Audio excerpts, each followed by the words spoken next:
I think that AI and the shift that we have is one of the fundamentally biggest things that has happened in all of humanity. I think there's a great deal of risk at hand. I have very strong spiritual beliefs, and I do believe that there's danger when people start calling AI digital God and things like that. I think that there's a lot of risk that AI can ruin the best parts of humanity. I've heard one famous entrepreneur say that AI is kind of like a double-edged sword, and you just kind of have to figure out which side of the sword you want to focus on. And I think there's a lot of use cases for AI to make life a lot better and for make people happier in some ways. So my philosophy has been, how can I use it to solve the hardest problems that plague small business owners? Welcome back to another episode of The Pursuit of Purpose. My name is Chris Kiefer, and today I have Brandon Vaughn here with us. And Brandon is a serial entrepreneur who runs a portfolio of about a dozen companies, mostly in and around home services.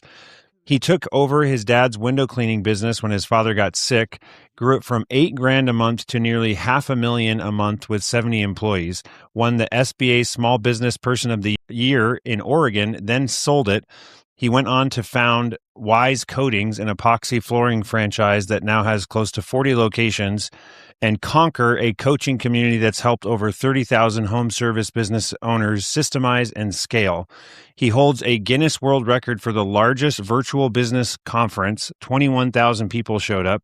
And right now, his primary focus is HireBus, an AI-powered recruiting platform that uses AI agents to completely automate how home service companies find, screen, interview, and hire talent. Brandon, thank you so much for coming on today. Dude, thank you for having me, Chris. Happy to be here, man. So how do you, my mind is like, when I was researching this, I actually had seen and known about you probably, I think I first heard about you 6 or 7 years ago when I was the marketing director for Webfoot Concrete Coatings. And Scott Johnson at Webfoot had found your website because you technically, Wise Coatings was also in Portland, which is where Webfoot Concrete Coatings was at. And Scott was like, "Hey, Chris, have you ever heard of Wise Coatings?" And anyways, I remember back then I went down a rabbit hole and I saw that you had a YouTube channel where you were just basically vlogging about the growth of Wise Coatings, which gave me an idea. I had seen this. It was just like another data point of, hey, there's something here to just documenting the process. I don't know if you are a Gary Vee follower, or it seemed like you were using the Gary Vee playbook, whether or not it was intentional. Mm-hmm. But I was like, oh, this guy's just documenting what he's doing. Just go try to do something hard and record videos about it and post it online. And then you can figure out your product and your business afterwards. But people want to watch others do really challenging, hard things. And so anyways, that was my first encounter with you. And then I left Webfoot and started Boolean Automation. And whatever stuff's happened, and then we've crossed paths at trade shows and stuff and whatnot. But I'm excited to pick your brain because at the time I just thought it was Brandon running Wise Coatings, and then I've come to find out that you've got a handful of businesses that you're still involved in. First of all, that's wild. I didn't know that. That's really cool. Webfoot, I considered when I first started to be kind of like an aspirational competitor, because I was very impressed with what you guys did. Fantastic marketing, really good videos. You had good pricing. You priced high. You were just a good, stable company in the market. And I had a lot of respect for what you guys did. And funny enough, when I started Map to a Million video series, I was full-time CEO of Conquer at the time. So my sole purpose of kind of launching that series was to try to seed people into our coaching programs and kind of get them into our MAPS program. So I really wasn't expecting Wise Coatings to be what it is today with, 39 locations. It really just kind of started off as, here's what you could do if you just get the right people in the seats, if you get out of the day-to-day work. From the very beginning, I haven't worked more than about 5 hours a week in that business, and hired a CEO month 4 to run that company and kind of grow and scale it. So it's been extremely part-time, but it's kind of wild what happens when you do put the right people in the right seats and focus on the marketing side of things too. It was pretty cool to see that thing take off the way that it has. And so you were homeschooled. Yes. I'm from Oregon also. I went to Valley Catholic High School for high school, and then I had in grade school some homeschool, some public school, some private school. I moved around a lot, and my mom couldn't make up her mind on what the best education was for us. But we now currently homeschool our 5 kids. So I'm like, On. I love entrepreneurs or hearing. I mean, homeschool is like when you did it, you were like the pioneers, the trendsetters, the weird kids. Now I feel like over half the people I know are homeschooling their kids or at least partially homeschooling. My homeschooling experience was wild. Literally, I homeschooled through something called American School, and it was a home book correspondence homeschool program. So they would mail books to us from Illinois, and I would read these books, and in the back of them, they were tear out pages of books where you'd have your quizzes, your final tests, and then you would fill out these final tests and you'd mail them back to Illinois. And then there was a real teacher that would like grade them, and then they would mail it back to you. No Zoom calls? No Zoom calls whatsoever. No phone calls, no talking to any teachers, no one showing up at my house. And oh, it's wild. It was so funny because while I did that, I worked full time, 40 hours a week with my dad in his window cleaning business because he was an owner operator window cleaner. So, he started out paying me like 5 cents a screen, to come along with him and wash windows. Then eventually I was working with him full time. And while I was doing homeschooling, I was working, I had a full-time job. So even though I didn't have much socialization from the school perspective, I was really kind of immersed into the world of an entrepreneur. And I was talking to these homeowners every day. We were inside their home every day. He had me knocking on doors and talking to other customers and trying to drum up work. And so it was a very cool way to just kind of experience entrepreneurship. And the day I turned 18, I went out and got my own business license, mostly because my dad wanted to pay me as a 1099 subcontractor instead of a W-2. So he's like, okay, son, time to get your business license. But it was one of the coolest experiences, just an amazing dad. And a lot of really good memories working together. Wanted to kill each other too, that's for sure. But it was a really good memory of my childhood, was my homeschooling and work days.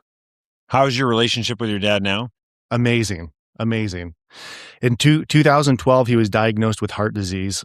And at the time, I'd kind of gone off and done other things. I failed majorly with one of my own businesses, which was a construction company. And in the 07, 08 thing, I tanked that thing so hard. We lost our house. We went on food stamps. I had my first daughter, and we had to put her on like a Nordstrom credit card because we didn't have health insurance, so like this maxed out Nordstrom credit card. And, so, I was not crushing it in like the entrepreneurial thing, very much owner operator mindset.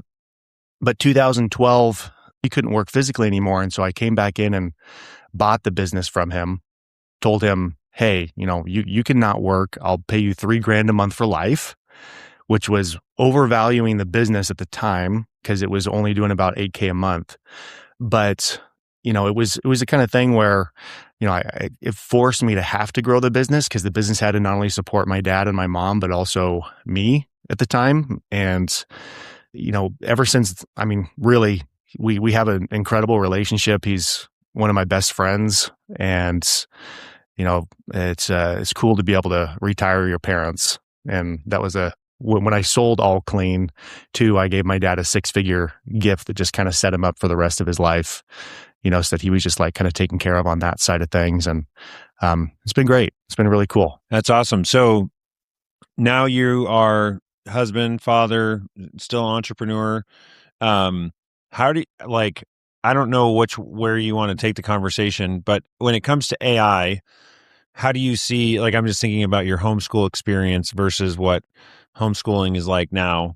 How do you see all of this and the trajectory that we're on, your place in this? What are you motivated by? What are you trying to build? Like, how are you trying to leverage AI? And I'm thinking more from like either macro or principles, if you have any of those, or just like your broad thoughts before we get into like the tactical businesses that you're building. Yeah, I mean, I think that AI and the shift that we have is one of the fundamentally biggest things that has happened in all of humanity. I think there's a great deal of risk at hand. I'm I have very strong spiritual beliefs, and I do believe that there's danger when people start calling AI, like digital God and things like that. I think that there's a lot of risk that AI can ruin the best parts of humanity. But, I've heard one famous entrepreneur say that AI is kind of like a double-edged sword, and you just kind of have to figure out which side of the sword you want to focus on. And I think there's a lot of use cases for AI to make life a lot better and for make people, happier in some ways. So my philosophy has been, how can I use it to solve the hardest problems that plague small business owners? And with my coaching background, we've spent time with thousands and thousands and thousands of home service business owners specifically. And I'm very well of their pains of them working 80 plus hours a week and, barely taking a paycheck home and not being able to see their kids and having a horrible work-life balance.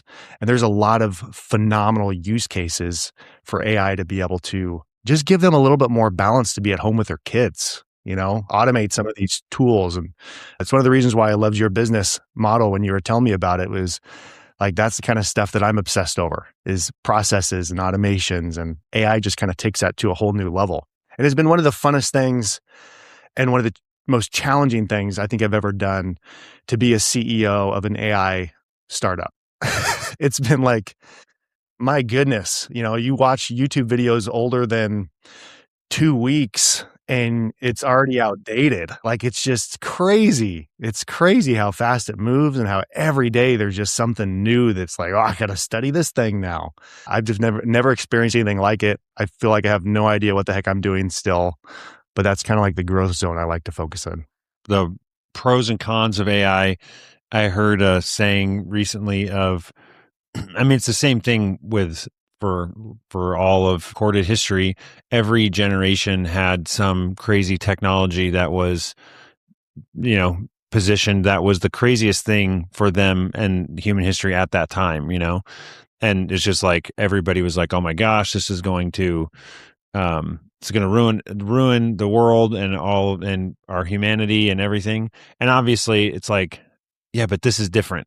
This is like artificial intelligence. But it's like, that's what people thought about whatever it was at the time. It was the first time that ever happened. And anyways, the saying is, would you rather be on team optimist and lose, or be on team pessimism and win? It's like, I mean, I know what team I'm picking. If you're going to go tackle a new technology from the perspective of, this is going to ruin us, and that's your focus every day when you wake up, that's not even like, there's nothing motivating about that. If it's a big uphill battle and it's a small chance of victory, I still would rather be on team optimism and try to figure out a way to leverage this technology for good. And if we lose, at least it was a hell of a fight, and good game to watch. I love when you said team optimist.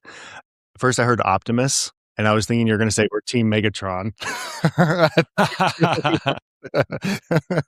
was like, yes. Oh man, we're really going the AI robot slant with things. Yeah, I'm a diehard optimist, and I'll always be. And I'd say that the challenging part for me is, I do see the negative effects, and I do see the disconnection and the burnout, and entrepreneurs that are using AI so much on a day-to-day basis. Now there's studies around how they're becoming less intelligent, and there's people that are relying on things. I've seen my kids in their homeschooling start to use AI in ways that I don't approve of, which is, helping them avoid doing the work and learning the way that I feel like they should. So you have to be cautious. You have to be cautious. You have to use it intentionally. my son is very anti-AI, especially when it comes to art and music. He's extremely sensitive to that, and rightfully so, I think, because that's Is he an artist? yeah, he's a musician. He produces music, and nothing gets him angry. I haven't seen him get angry at anything else than AI music. It's like he just feels like it's an abomination, and I kind of love it. My daughter, she's an artist, a very very talented artist, and we all have to kind of find, okay, what are our lines? What are our lines that we're comfortable with, and at what point do we accept something from AI as still being made by humans, versus not? And it's very interesting, especially when you realize, It's a huge gray area. I don't know yeah, how you draw the line of like, can you use computers to make it? Like, okay, yes, you can. Well, can you use like an animated drum beat sound? Okay, right, that's fine. Can right. you just have it do the whole, percussion? Can you have it do a guitar? Oh, guitar's the off limits, like, so it's like, where does it stop? Sounds like the debate that I had with my son, just to play devil's advocate with him and to get him to kind of, think a little bit more about, the difference between good AI and bad AI output is the input and the context and the skill that the AI engineer has to be able to get really indistinguishable quality, from something that actually feels human. There's a really good book called Co-Intelligence that my co-founder and I read, and it has a lot to do with, the dependencies that AI has on humans to be able to actually make useful, helpful, creative output. And I find myself using my creativity every single day when I use AI. And because the difference between what comes in and out of it and how I phrase it and how I try to cast my vision of what I'm thinking in my brain to it, there's a lot of skill that's involved in that, I've realized. And a lot of skill in tooling and how you set it up and how you architect its memory and how you architect its tools and its, to be able to get consistent outputs and consistent results. And it does take a tremendous amount of skill. People thought the developers were going to be dead, but it's like actually they're becoming some of the most important individuals, because especially ones that know how to actually set up the tooling, for AI. So it's really fascinating to see how it's all playing out. It's funny that your son, you'll have to, I started playing, I literally 3 weeks ago, I heard on a podcast that Suno's latest model, the song generation, was like incredible. And so I was like, ooh, this sounds like a fun activity for my kids tonight, to just like make some songs for them that they're, they get to dictate what the song's going to be about and then pick the style of music. So we did that, and I showed like my kids, and I had a blast. My wife was like, this is like, she was like impressed by the song, but she was also like, this is like taking out the soul of music, it's probably what your son would say. But then I was like, okay, when I was growing up, all my friends listened to hip hop and rap, and there's songs and beats and just like music that I resonate with, that I have personally as an individual, not the fact that I have kids that would listen to it. I just don't. I'm like, I can't believe that I actually listen to the lyrics. Like, it's like everyone will always say like, oh yeah, the lyrics are trash, but the beat's good. But it's like, well, why would you even subconsciously just feed yourself with this like horrific things to aspire to, So Dr. Dre and Snoop Dogg and Busta Rhymes and all these different like rappers that I used to listen to. And so I was like, I'm going to take some of my favorite Bible verses and then talk to Claude and like extract out some theological meaning in these verses. And like, because one of the ones I've loved forever, I call it the Spider-Man Bible verse: to whom much has been given, much will be required, Luke 12:48. And so like, I feel like that's something that my parents instilled in me, that Chris, you've been blessed with a lot. You had two parents that loved you, and you got a good education, and like you're expected to do something with that, And so anyways, I took that conversation with Claude, and then I said I wanted to deconstruct what made Dr. Dre's, the next episode song. I don't know if you listened to any rap Yep. growing up, but it then like was talking through like what made that a hit. And I asked about the percussion and what was the vocals like. And it was like talking about all this. And then I put all that into Suno and it made an incredible like I was like stoked. So now we're listening to like this hip hop music with my kids dancing around the kitchen.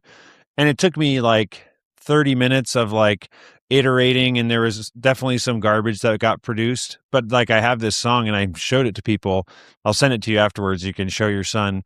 It's like, I'm like, this is yes, is it? I can totally understand the frustration of the musician that is like, this is like cheapening my craft, right? I spent so long doing this and I care so much.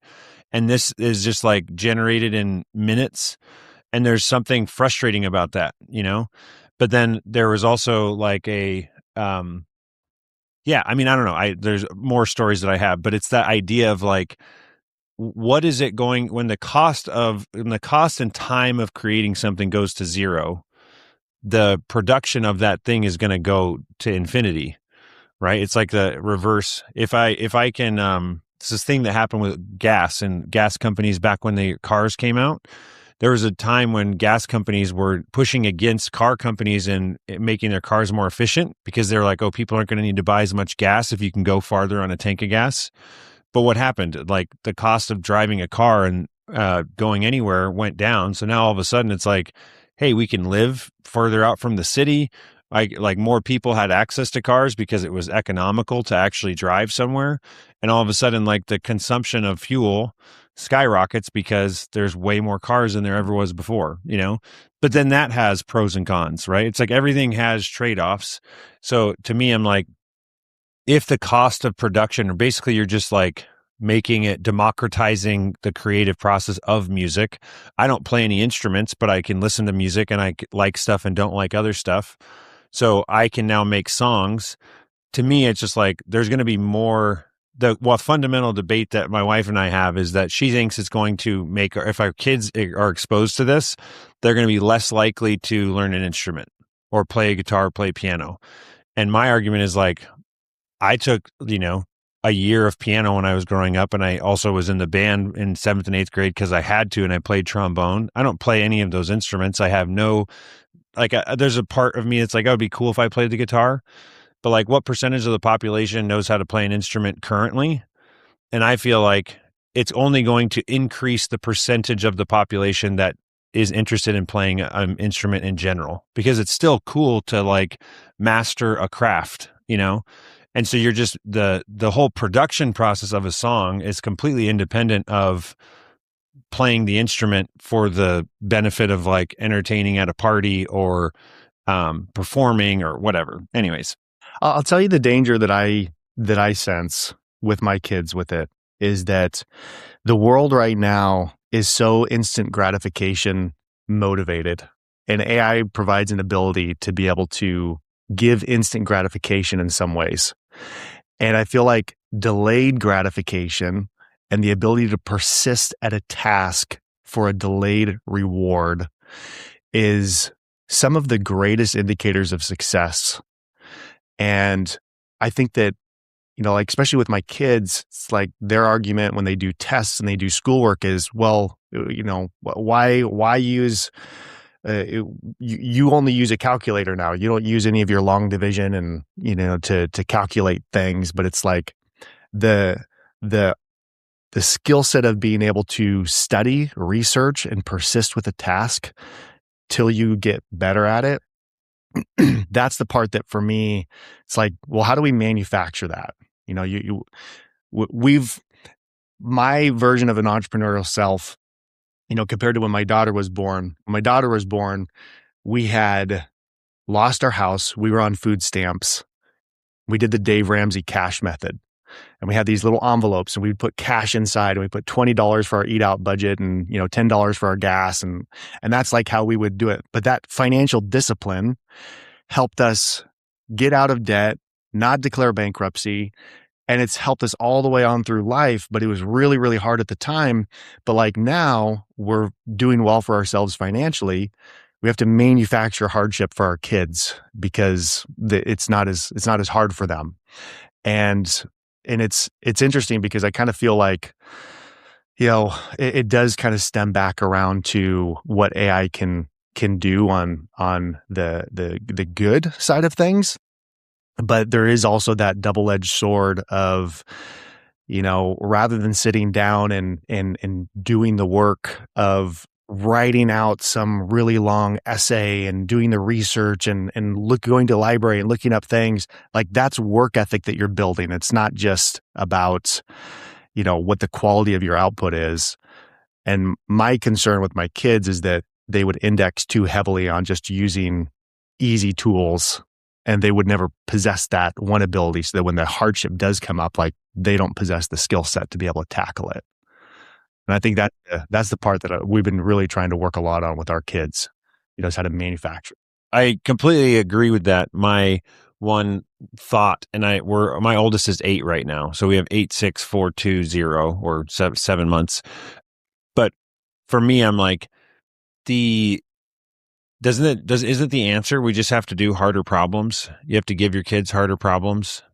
Like when you have a bulldozer, you just got to dig a bigger hole. I don't know. Like you have to go tackle bigger projects because the tools that you have it's too easy to do. Yeah, like an essay. So then it's like you have to write a novel. I don't know. I'm like, you have to do something more, because I agree that there is like that specific thing of how do you create the opportunity to persist in anything, right? It's like the resistance at the gym. How do you train and get your kids to realize that the Huberman says that basically in anything that easy dopamine you should like run away from. Yeah. Like, dude, it always leads to like caving in on yourself and like weakening. But it's like hard dopamine is what we desire. That's what we're trying to present to our kids. Like, go for a run and feel the reward of that run. Do a hard math problem. And in fact, our kids were, my son was working on a Lego car and he was like super frustrated. And so I called my 6 and 8-year-old in and was like, guys, I have a crazy story for you. Cause he was like literally in tears. And I was like, maybe it's too hard. You don't have to do it. This is a challenge. And he wasn't getting it. So I said, my friend Cody and I were in Austin a couple weeks ago, and we went to an escape room, and it was like we have to solve these puzzles. So I was explaining to this 6 and 8-year-old what an escape room is, and I was like, and what was crazy is that we actually didn't, like, the timer ran out, and we weren't able to solve all the puzzles. And guess what we did? And they were like, what did you do? Like, and I was like, and I laid down on the ground and I just threw a huge tantrum to like reenact. I was like, I just cried, and we yelled at the people that had the business, and we said, this is too hard. Why did you make this so hard? And they were just like, what? You did that? And I was like, no, of course I didn't do that. We were excited. Like we challenged ourselves, and there were puzzles that we couldn't solve. And we were like, oh, we want to come back and try again next time and see if we can figure it out. And then my kids were like, oh, okay. And then, Gabe calms down, keeps working at it, takes the thing apart that he was stuck on, rebuilds, and he does it. And he's excited, So it's like, how do you create those moments of difficulty when AI is like, yeah, it's the temptation is always like, and I've even wondered, there's times where like just email summaries, it's like, hey, I got to send an email to a client. I know that I could do it, but it's like, I'll just take the transcript of the thing, have it generate, skim it. Yep. Looks good. Make a couple edits, the bullet points, and then send it. And is that like, that's where people would be like, I'm getting dumber. Right. And it's like, yeah, at the task of compiling text to summarize a conversation, true in that way. But I don't know. I don't know how you. When I talk to business owners and, they say like, I can't afford to hire an admin person. I can't afford to hire someone. And when you start walking them through, you say, okay, how many hours a week is it going to give you back if you hire an admin person? Well, it's going to give me 30 hours a week. Right now I'd spend about 30 hours answering phones, doing payroll, doing all these things. And like, okay, so you can't afford it if you choose to replace those 30 hours with nothing that's of benefit to your business. You choose not to use those 30 hours to go out and sell more jobs, to get, establish some good positive relationships, to work on systems in your business, to go, increase your marketing efforts, be able to actually like get those other things. Then yeah, it doesn't make sense on paper. And I do think there's a little bit of a correlation there with AI, which is if you are able to buy yourself bandwidth, buy yourself time, automate certain processes. If your intent is, I want to just be lazy and I just don't want to do anything and I want to avoid work and I want to avoid replacing that time with something that's higher leverage, higher value, then yeah, you probably are not going to see a whole lot of positive benefit in your life because man is not designed to, not push a heavy rock uphill. Like that we're designed to have responsibility and to provide and to be creative and be a creator. And I think that uh, AI is going to commoditize so many things like music, like art, that there will always be a market for organic. And that, Mm-hmm. when you see a big, beautiful, unbelievable pencil drawing that AI created on a big canvas, and someone tells you, yeah, this was done by AI. Someone just did a prompt says, create this hyper realistic pencil drawing of this. And you're like, oh, wow, that's incredible. But then you look over here and you see someone that, spent 200 hours doing a hand drawn thing. Like inherently you understand that that is way more valuable. And I think that those parts will always kind of exist, especially the more AI videos there are, the more AI content there is. I think we're going to see a little bit of a resurgence back to the organic, because humans naturally go towards what's unique and what's different and what stands out.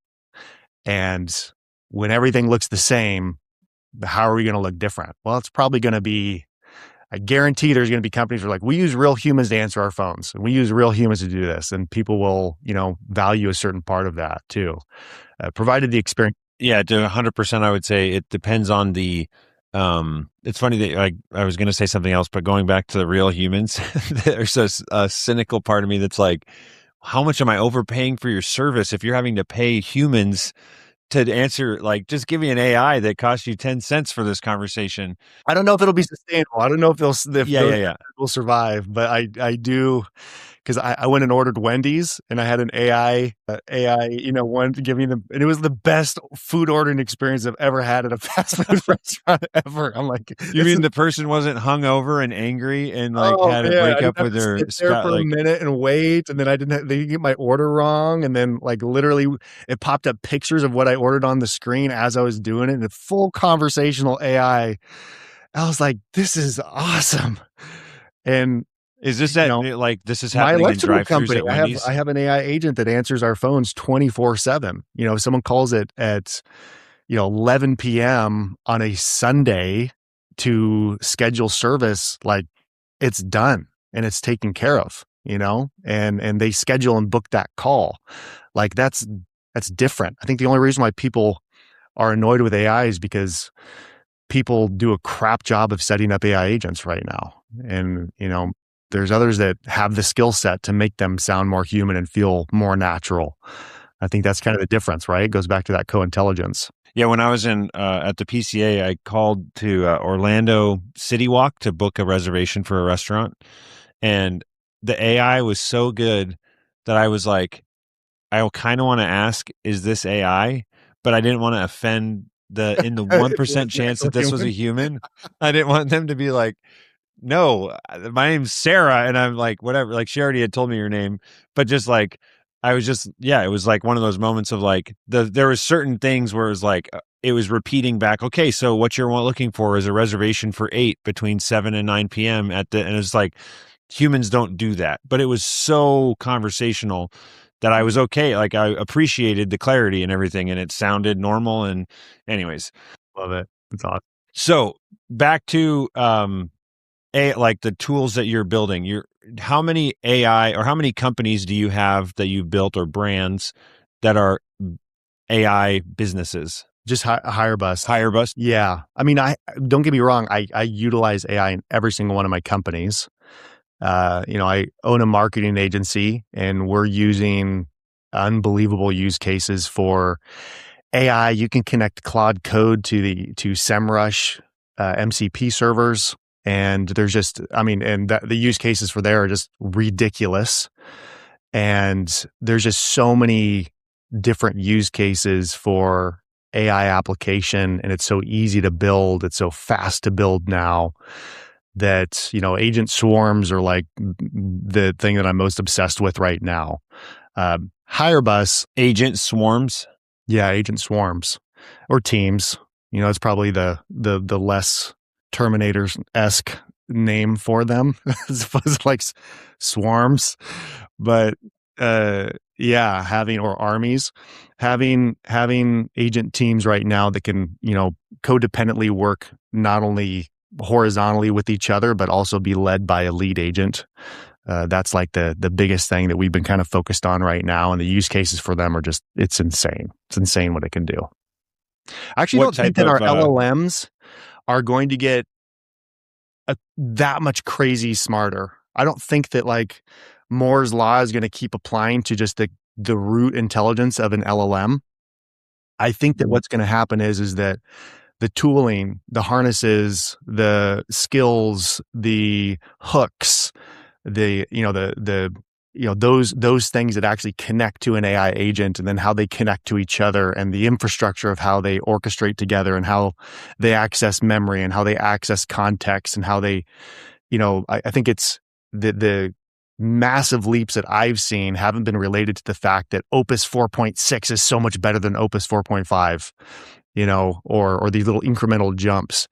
It really is coming down to how well you tool these together, and even use cheaper models that aren't that intelligent, but with the right tooling and architecture, they're just like vastly more intelligent. By breaking down the necessary intelligence into very small tasks. It's kind of like scaling a business in general, right? You need to just turn everything into a 5-second task. And then an agent that needs to complete a 5-second task is not nearly as complicated as one that needs to build a website and get us on the first page of Google. It's like that would require a very smart agent. Yeah. But you could also break that process down into, I don't know, 100 tasks, right? That's the concept. Right. And knowing when to use AI LLM calls versus Python scripts, and how a lot of things should actually just be a script. And a lot of people will use AI to say, oh, gather up all this information, these big old packages and documents, and then go all ingest them into here. But the temperature of your responses, the model that you pick, all that stuff depends on the hallucination. Whereas there's probably actually a really good script that you could create to do that same thing 100 times more consistently. But it's just breaking out of the belief that everything has to be an AI, interpretation, and actually have the AI write code instead, which is why I say that like developers, not that long ago was very fearful that they're all going to be gone. But the ones that have really kind of leaned into, they know the code, they know the language, they have a huge edge. And especially architects, architects and people that know how to, arrange data, like those are the ones that are some of the most valuable people of these businesses, more so than anything else, because AI is only good if it's consistent and it's deterministic and it follows rules. But it can be very difficult to follow rules when you have this layer inside that can, give different outputs depending on what day of the week it is. And that's, I think, the tricky part to kind of. So it's like observing you. So you're doing all this stuff, building these AI apps and using AI in your business, and you have Hirebus. You're non-technical. I mean, I guess I would say you are certainly technical now, but you're not a developer by education. You've just been like learning through trial by fire, basically, and that have been for how many years? Yeah, Or would you say, no, actually, I am technical? I didn't. it's a good question. And it's one that I've pondered a lot myself. I actually had a conversation with my wife the other day. I'm like, what's the definition of an engineer? Like, how does someone become an engineer to where they can bestow the title of engineer upon them? Is it you have to It's go not a to X protected years of term. school? Yeah. Do you have to go to X years of school in order to call yourself an engineer? Do you have to have a college give you a degree that says you're an engineer? What if you did 4 times the amount of very specific disciplinary study through non-traditional college ways, like YouTube videos and courses and Reddit threads and personal hands-on development? And what if you've created a multi-million dollar AI software program and company, and you've built these things and they've had massive like, at what point do you allow yourself to call yourself an engineer or call yourself technical? And to be honest, I don't know. It's one of those things where I still kind of feel like an imposter. I have no idea what I'm doing.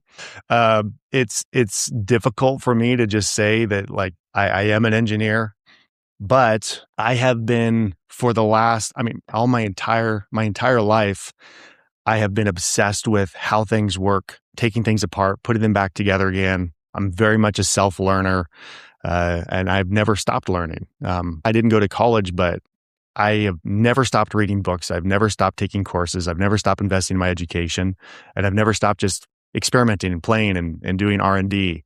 And I think that's part of the reason why I'm actually doing well in this term of AI learning, is because you can't build curriculum for this stuff fast enough. It's like you build Yeah. a course on AI, and by the time you produce it, You have a 2-week window to market, sell it, and profit from it yeah, before you got to do the next course. yeah, and then it's Yeah. totally irrelevant. So it's like I was talking to someone who was going to college for AI, and I'm like, dude, that is the biggest waste of money, because the books that they're printing for AI, it's like, oh my God, like, please just save yourself the money, Yeah. watch YouTube videos. I want to go. It's interesting because you like paused on that question. Do you have like is it a self-conscious or a thing that at one point you struggled with? Do you still struggle with it? And I'm trying to decide, is it you don't know if you are like qualified to call yourself an engineer, or do you feel embarrassed is the wrong word. I don't know what to say. Like saying, yeah, I'm not non-technical. Because to me, I would say like I'm not a developer. Like I've said that so many times. I went to school for engineering. Like I got a engineering science degree with an emphasis in mechanics. So like, yeah, it basically means I took a bunch of math classes, and that's like what I did in college, right? But I didn't use that in my marketing business for 6 years, and I was a marketing director at Webfoot. So, but I've always said like I'm not a developer, but now I feel like I talk to developers and I'm like, you're an idiot. Like, what do you like? I'm not even a developer. And I know this answer. Why are you not a developer though? But You're saying to what's me? why yeah, why do you not No, I consider would yourself a say developer? that's where I'm saying, I'm asking you the same thing of like when I said you're non-technical, I would say, well, like maybe that's what you're saying is, well, define what you mean by non-technical, because I would say that I feel in a very similar boat of just like, Yeah. yeah, what a developer is today is basically what I am. There's any like category of a person is going to have strengths and weaknesses, right? Like there's a bunch of doctors, doesn't mean they're all equivalently equal at all doctor skills. So I would say, yeah, I am a developer. I don't I don't quiz me on like my JavaScript or Python language, Yeah. but like I get what's happening and I can architect it and tell the system, no, that's not right. And I can look at code and like reverse engineer what's happening, you Mhm. know? Mhm. So from that perspective, like, yeah, I'm a developer, but there is I'm going back to you being like, is there a part of you that at one time you were wrestling with that, or like trying to fight off like this past persona of Brandon that was an imposter? And you said you still feel like that? Oh, yeah. I still very much feel like an imposter in most cases. And the reason why I believe is because I strongly believe that if you're a good entrepreneur and you're constantly growing, you're always in a perpetual state of, I have no idea what the hell I'm doing. Mm, And I think that you have to be.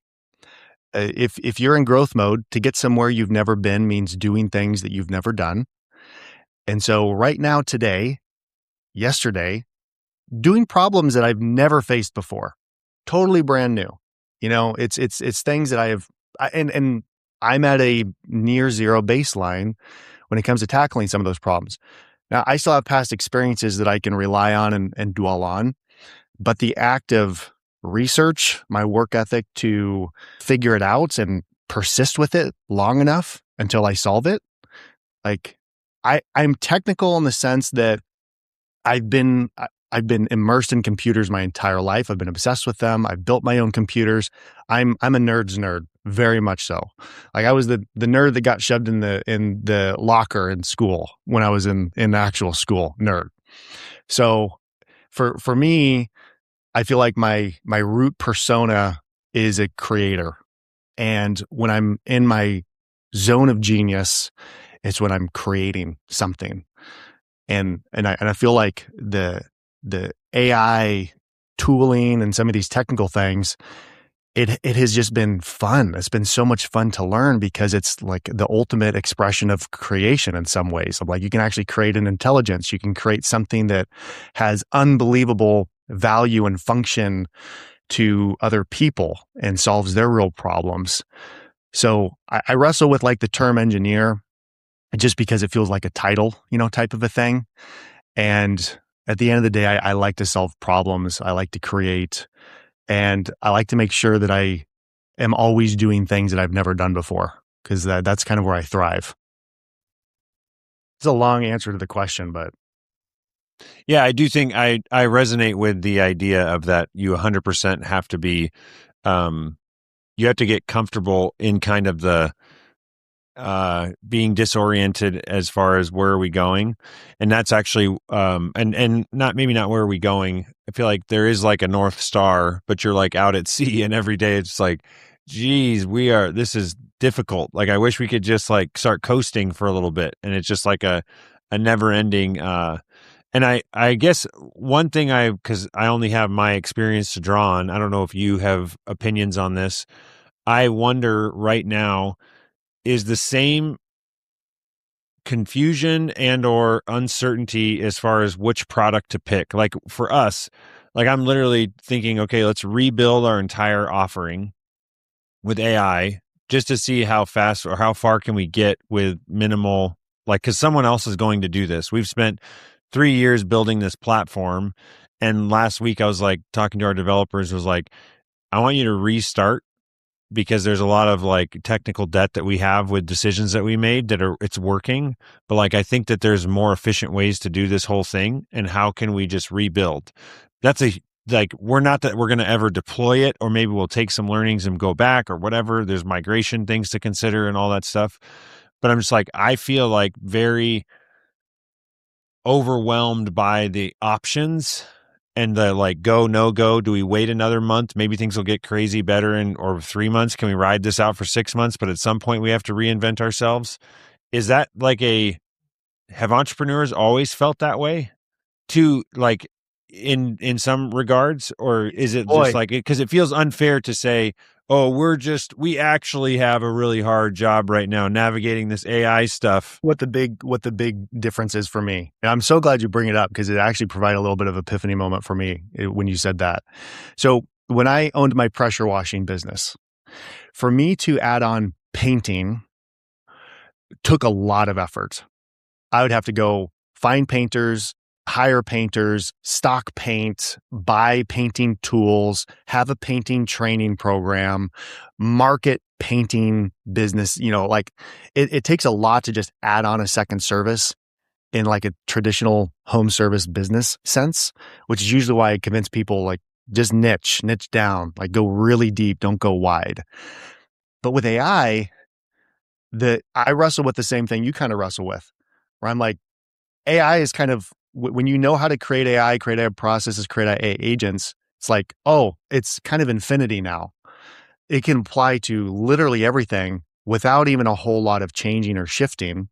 And then when you deal with like different businesses and kind of where they're at, I do feel like there's a value to marketing message being extremely clear. If you can't explain to someone in just a few minutes exactly what it is that you do, and the more that you like dilute down to different target customers, even industries, painting versus HVAC, like people want to know that you specialize specifically for them. And I think that, with AI, it's become increasingly difficult because I'm like, I made an AI agent last week that I was showing people, and they were offering to give me $20,000 to build it for them. And like, it was so easy to make it with the information that we have and the context that we have. And so I'm like, oh my gosh, maybe we should be selling these over here. Like Iris is our recruiting agent, but I built this agent over here that people are find unbelievably value to solve a real problem that they have right now. And so it's like, well, where do you go? Is AI agents, if your company creates AI agents or your company creates AI systems, that is so many different directions that you could kind of take it. And I feel like it's easier to be able to switch between those now too, unlike a home service business where it takes a lot of effort to add on additional. But I understand, or I'm tracking what you're saying for today, is that did people or entrepreneurs, and again, you don't know, you've read books, do you feel like there was for Vanguard or Rockefeller, did he have the same, because I guess what I'm trying to think of, like, what am I actually trying to get at? It's as an entrepreneur, there's like a skill as the CEO, you have the skill that you have to work on, or at least this is a belief that I have, of determining the direction of the ship and having vision and clarity on like what you're doing. And I feel like every day I wake up, I got 5 new ideas of what I should be doing. It's like, is that a new thing? Or was there always that temptation and they were somehow able to like determine like, what are the underlying patterns? What's the market going to do? And that's where I'm thinking is like, let's assume that software creation cost goes to zero and that everyone, like I used to be, this is like a current thing that I'm struggling with, is like, I used to do in the decision of, do you go with an all-in-one like House Call Pro, Jobber, those big tools out there, or do you find the best of breed, the best CRM, the best estimating tool, the best project management, the best accounting, and do you use that to like and be an integration platform to get all of the things that you need to run your business, and then just have an integration platform or use something like Zapier, which is what I started with doing. And like, which one do you go, best of breed or all in one? And to me, for a long time, the best of breed was like a clear winner for large companies. Small companies under $2 million, you want the simplicity that an all in one provides to you. But now I'm like, are we actually getting to a point where an all in, like, it's an all in one? There's a new name that needs to be invented. It's like an all in, like, for your business. It's just your personal operating system for Wise Coatings for like, you just build. It's like Elon did this with Tesla 5 years ago, and they just built their ERP system from the ground up, mobile app, everything for HR all the way to production management, sales. It's all in one system. And like, that cost billions. I mean, a lot of money to make a $1 trillion company. That's not something that a painting company could consider. I think that the way that, like our AI agents that we have, I barely go into a UI and UX. Like, we have Iris as a recruiter. We're putting her in people's Slack channels so that they can just talk to Iris for a recruiting function. And when that happens, why log into the software to see things? Why not just, if you're curious, just be able to say like, hey, Iris, how many candidates do we have in the application for this? Oh, we have, 12, and these are the ones. Which one are you most excited about? Oh, this one right here. Show me the resume. Boom, here you go. Okay, yeah, let's schedule an interview. Okay, great. Like, or is it better for me to log in, put in my username and password, click, navigate, Kanban, read, scroll? Like, agents are changing user interfaces and how people interact with things.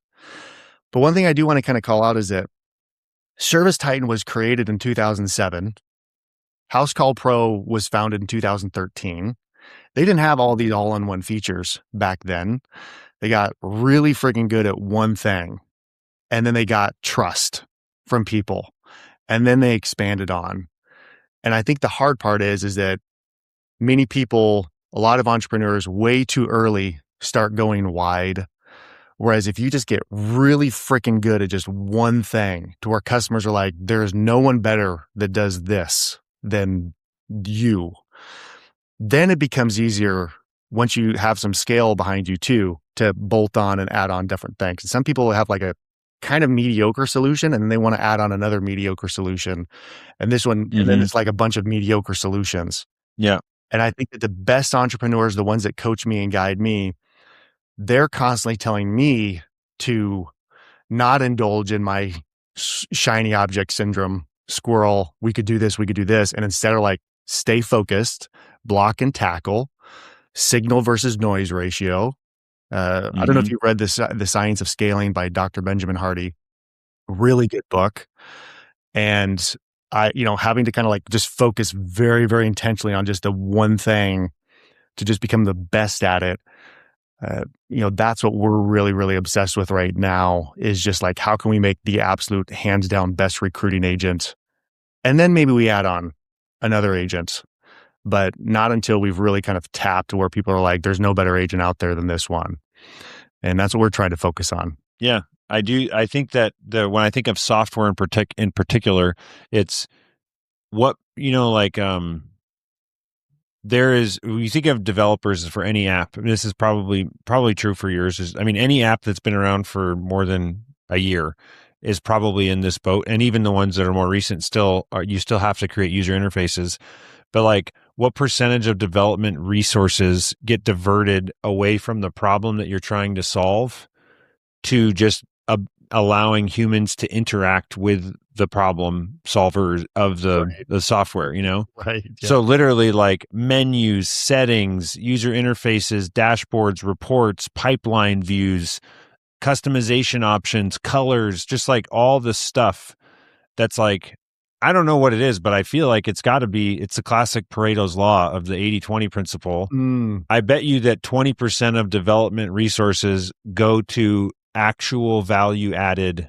I agree. Function. I agree 100%. And probably smaller than that, So it's like, what is, like, back to your point with Iris, I completely agree. It's like there's like a new thing we're months away from, it seems like, of just like, you don't need there's this term observability that I've heard that's becoming a big thing, is that you're going to have agents doing a bunch of stuff. And one of the most valuable things that you could do is just have observability for a human to just kind of get a lay of the land on what's happening and interject where I need to. And that's going to be a user interface component, right?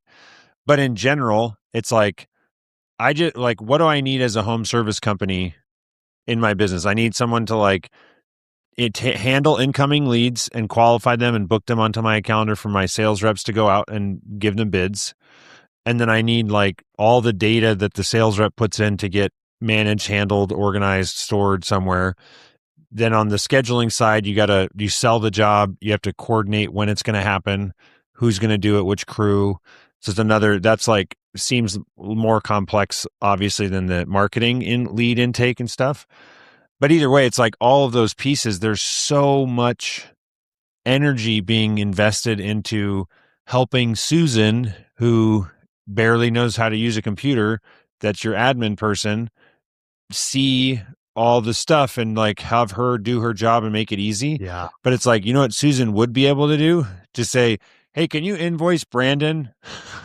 And then it happens, Yeah. And it's like, anyways, that's, I'm like, what does software look like when it's like, you don't need to rebuild HubSpot, because HubSpot costs billions of dollars to make, and partly because there's all this complexity and your business uses 1% of it. Mm-hmm. So all you really need to do is rebuild the 1% that you actually use. Mm-hmm. And then when you're like, hey, I need a new function, guess what? You just make the new function that you need, Right. Yeah. So that's where I'm wrestling with, like, I see the future, like that seems undeniable that that will happen. Is that in 6 months, 3 years, 5 years? Like, I don't know. It seems like it's going to be a lot closer than we think. Do you know what I think is still going to be true though? I think that most people are terrible at communicating and specifically being able to articulate their vision of what they want. I think it's a reason why people have such a hard time with not having SOPs and processes in their business. Like, how many business owners do you know have a very, very clear mission and vision statement and very clear articulated core values and a clear vision of like where their business is going in the next 5 years and a clear vision of like all their SOPs for every single one of their employees, and training systems? It's like, because they suck at it. Most people suck at it. I would not be a coach if people were amazing at it.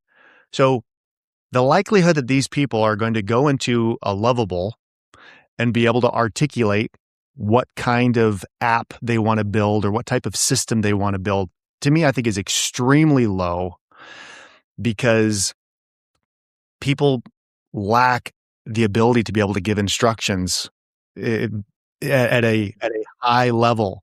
And we all know what happens when you go into an AI platform and you're like, build me an app that does this. And then it comes back and it's just absolute trash and it doesn't work right. And then you need to fix it and you need to fix it and you're layering on top and you're using words you shouldn't be using to an AI.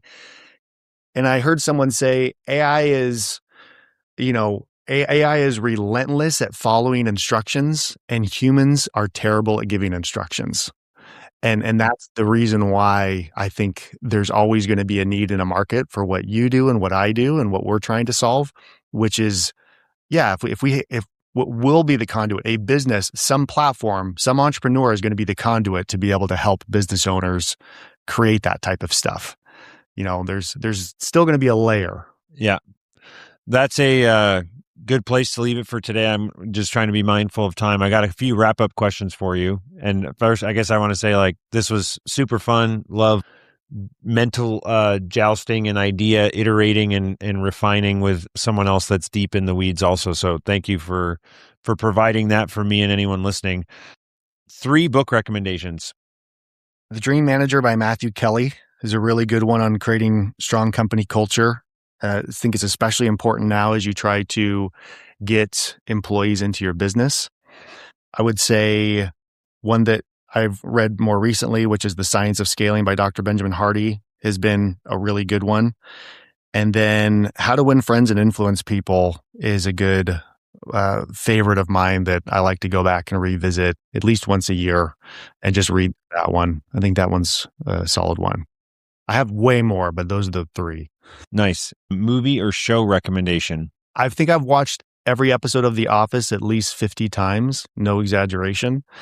So I would say The Office. If you haven't been into one, I highly recommend. And then The Greatest Showman. If you haven't watched that, that's a really good movie for entrepreneurs. My daughter is auditioning for a play tomorrow, and she's been practicing her audition like song dance thing is the Come Alive Right from on. that.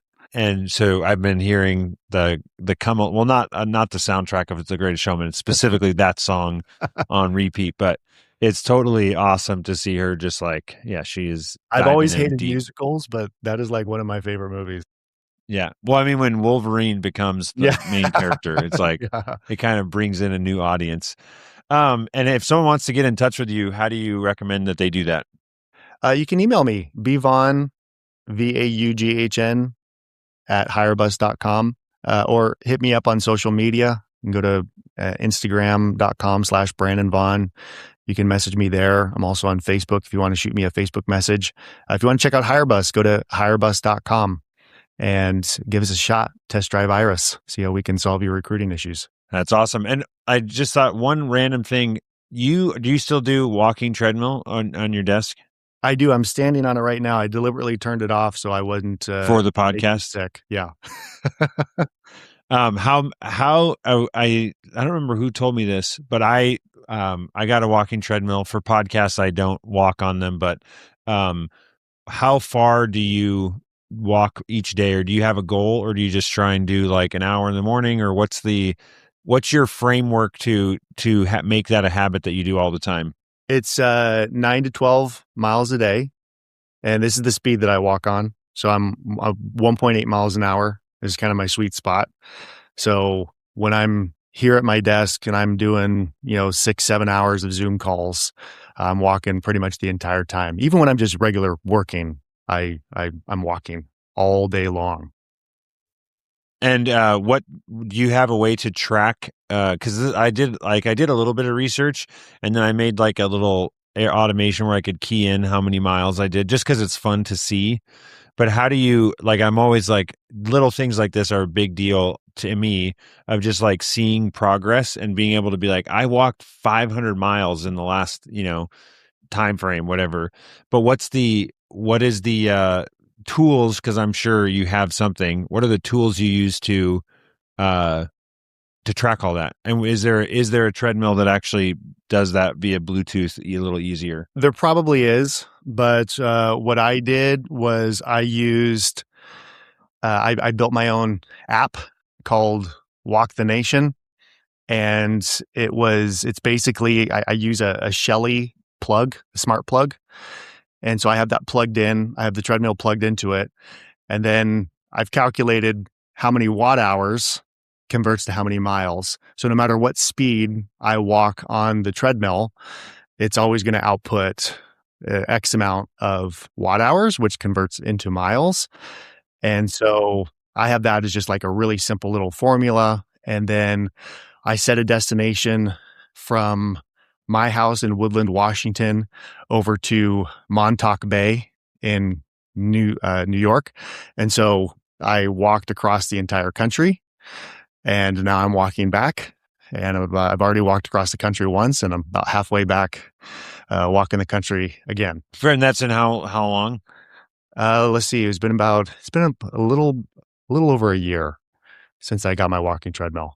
That's so you have I'm gonna have to or if you have a notes or a video on that, because what I did was I just had an Airtable base that I was keying in my distances whenever I'd Oh, stop gotcha. walking. I just look at how far I went, and it's like things like that where it's those extra little um 5 second, 10-second tasks that I stopped doing, and then Mhm. it's like you do that a couple times, like I don't remember how That's far nice. I I'm went, the and you same just like. way.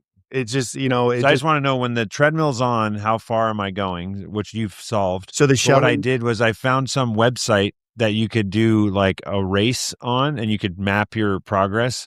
So I made the Camino, the way of Santiago, or Camino de Santiago, way of St. James. So I was like, oh, I'm going to walk the Camino for this like 6 week time frame when I was in this men's group. And so I mapped out, but I had to go in and like key in how far I went.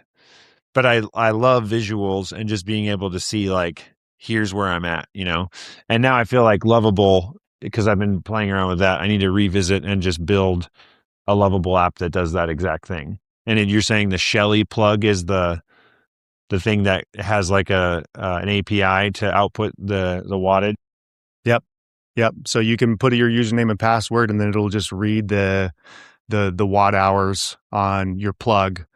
And so it was not hard to do, by the way. I literally just like was on a treadmill, and I had a little Excel spreadsheet, and I'm like, okay, when I walk at 0.5 miles per hour, here's how many watt hours. When I walk at 1, when I walk at 1.5, when I walk at this, and I just set all the ranges, and it's literally just a perfect slope of how much it used.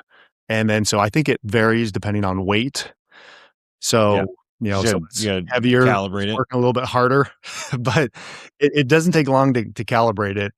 And once you once you have that number, and that's very easy to build into the app as well. But yeah, it's a See, and there's an example of an app that wouldn't have existed 10 years ago because it would have cost way too much money. totally, But man. now you can make these things so much easier. It's just like, why? Of course, there's an app, make it. 100%. Yep.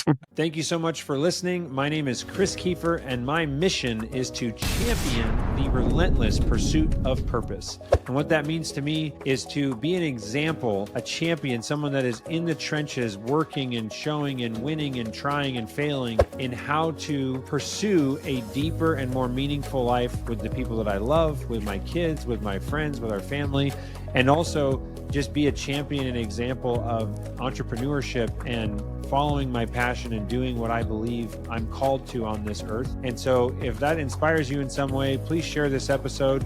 If you want, like, subscribe, share, whatever, do all the stuff. It means the world to me to get this message and get these guests that I have out there. And if you're interested in any of the book recommendations or looking up other episodes, the movie list, you can visit my website, chriskiefer.com, for all the details on the show. And also check out the Boolean review software, as well as the Boolean automation consulting company that I own for home service businesses. So thank you so much, and we'll see you on the next episode.